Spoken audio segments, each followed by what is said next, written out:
ఇవాళ తెలంగాణ అసెంబ్లీలో రాష్ట్ర ప్రభుత్వం బడ్జెట్ని ప్రవేశపెట్టింది. బడ్జెట్ ఏ విధంగా ఉంది, ప్రజలకు ఏ విధంగా ఉపయోగపడుతుంది అనే దాని మీద మనతో సిపిఐ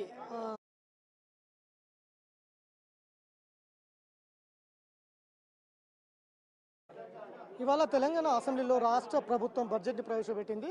బడ్జెట్ ఏ విధంగా ఉంది, ప్రజలకు ఏ విధంగా ఉపయోగపడుతుంది అనే దాని మీద మనతో సిపిఐ రాష్ట్ర కార్యదర్శి కూననేని సాంబశివరావు గారు ఉన్నారు. సార్ చెప్పండి, బడ్జెట్ రాష్ట్ర ప్రభుత్వం ప్రవేశపెట్టిన బడ్జెట్ ఏ విధంగా అంచనా వేస్తున్నారు, ప్రజలకు ఏ విధంగా ఉపయోగపడుతుందని అనుకుంటున్నారు? ఉన్నదానిలో 2,91,000 కోట్ల బడ్జెట్ ఇది. 2,91,000 కోట్ల బడ్జెట్ అంటే ప్రాక్టికల్గానే ఏ మేరకు చేయగలుగుతామో చూసే పెట్టినట్టుగా అనిపిస్తుంది. అలా కాకపోతే ఎక్కువ చూపెట్టచ్చు. బడ్జెట్ అంచనాలు ఎక్కువ చూపెట్టచ్చు. తర్వాత సంగతి తర్వాత అని. కానీ తర్వాత అట్లా ఫెయిల్ అయ్యే కంటే ఇది ఉన్నదానిలో బెటర్గా మేము భావిస్తున్నాం. అందులో 6,70,000 కోట్లు పాత అప్పు ఉండగా అది తీర్చడానికి దాదాపు 40,000 కోట్లు, మళ్ళా 42,000 కోట్లు తీర్చడానికి ప్రతి ఏడు ఖర్చు పెట్టడం. ఇంకా ఖర్చు పెరుగుతూ ఉంటుంది, వడ్డీ అవన్నీ పెరుగుతూ ఉంటాయి. మళ్ళీ అప్పు చేయాలి తీర్చడానికి. చాలా అనివార్యతలు ఉన్నాయి. ఈ అనివార్యతల్లో గత్యంతరం లేని పరిస్థితుల్లోనే వాళ్ళు ఇది పెట్టారని మేము అనుకుంటున్నాం. అదే పద్ధతిలో కేంద్రం నుంచి కూడా ఏమి ₹1 సహాయం అందకుండా ఎవరు కూడా ఏం చేయలేరు.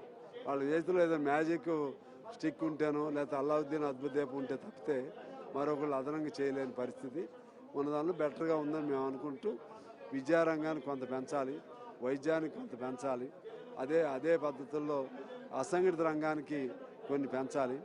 అసంఘటిత రంగానికి సంబంధించినటువంటి దానికి సంబంధించి ఒక సంక్షేమ బోర్డు వేసి వాళ్ళకి మినిమం వేజ్ ఉండే విధంగా చేయాలి. ఇవన్నీ కూడా మా డిమాండ్స్ కమ్యూనిస్టులుగా. సరే, ఇవన్నీ చేయాలంటే వాళ్ళకి సాధ్యం కాదు అనుకున్నప్పుడు డబ్బులు వచ్చే మార్గం ఏంటో చూడాలి. ఎక్కడైతే అవినీతి ఉందో అవి పట్టుకోవాలి, ఎక్కడైతే లేకపోతే ట్యాక్స్ ఎవేజన్ ఉందో అవి చూసుకోవాలి. అవన్నీ కూడా చూసుకుని కార్పొరేట్ ట్యాక్స్ కానీ లేకపోతే ఇటువంటివన్నీ కూడా చూసుకుని వెల్త్ ట్యాక్స్ అవి పెంచి లేకపోతే social responsibility corporate social responsibility కింద వసూలు చేసి ఆ విధంగా చేయాలి. కేంద్ర బడ్జెట్లో కూడా తెలంగాణకు నిధులు కేటాయించలేదు అది కూడా చర్చ జరుగుతుంది. కేంద్ర ప్రభుత్వ వైఖరిని కూడా ఎట్లా అర్థం చేసుకుంటారు? కేంద్రానికి వాళ్ళ తెలంగాణ భారతదేశంలో ఉన్నట్లుగా అనిపించట్లేదు. అది కేవలం పాక్షికమైనటువంటి పక్షపాత ధోరణితో కలిగిన ప్రభుత్వంగా అది ఉంది. వీళ్ళు వెయిట్ చేసింది కూడా ఇప్పుడు ఇంత లేటు, రేపు 31st ఇది మ్యాండేటరీ అయిపోవాలి.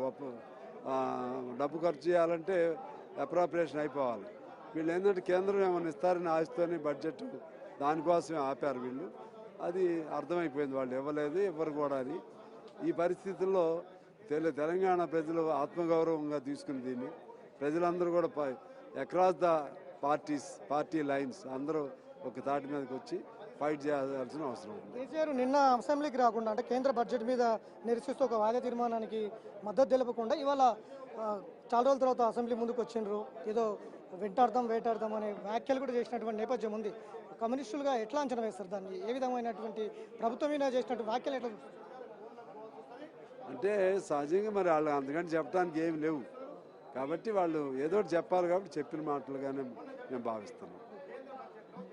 ఇది మొత్తం మీద అయితే బడ్జెట్ ఆ తెలంగాణ సమాజానికి ఉపయోగపడే విధంగా ఉంది. ఇది ఖచ్చితంగా ప్రజలకు ఉపయోగపడాలని కూడా మేము కూడా కోరుకుంటున్నాం. కాకపోతే కొంత ఎడ్యుకేషన్, కొన్ని రంగాలకు ఇంకా కొంచెం పెద్దపీట వేసే ఉంటే బాగుండేది అనేది కూడా సాంబశివరావు గారు చెప్తున్నటువంటి నేపథ్యం అయితే కనిపిస్తుంది. వీడియో జర్నలిస్ట్ రాజుతో వెంకట్, బిగ్ టీవీ, అసెంబ్లీ నుంచి.